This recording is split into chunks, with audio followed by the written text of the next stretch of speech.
long nang raje la buana kime livo ham chitong lote nang chuja kujine RVR elang dungine non malome ke kaja dilo nang phansine chuja gongni ke neke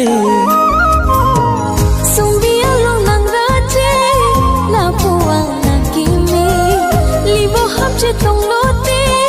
nang choja ujine RVR elang dunde ne non malome ke kaja dilo nang phansi ne choja ome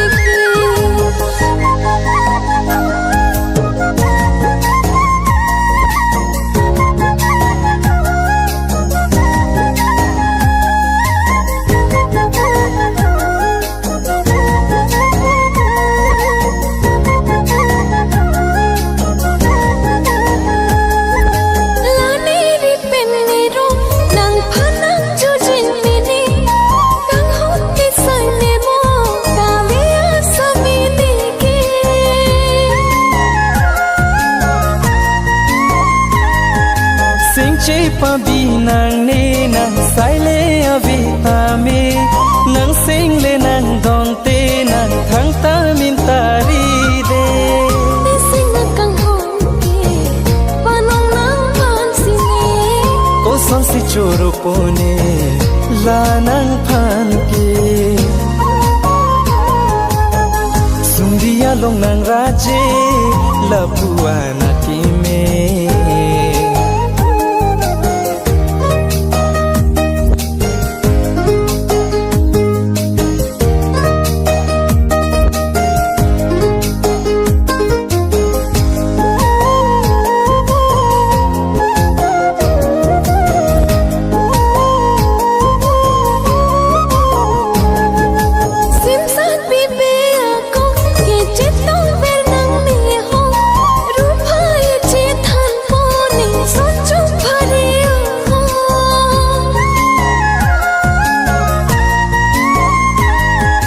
Jadi son ke hone nang phan pasang manpo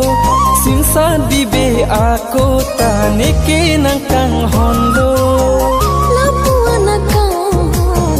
toer po mane pha do tik ne chithe a sabor ver jinang pha sumbia long nang raje lapu anake me son thot si bong nang raje kachi prega vide RVR elang dam dine non malome ke kaja dilok nang phansi ne sing karong kai ke sumbia long nang raje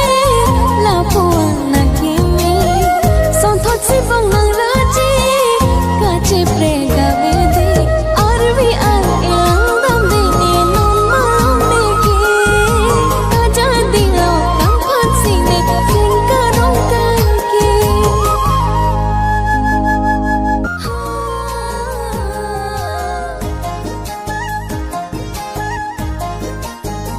Sumbia long nang raje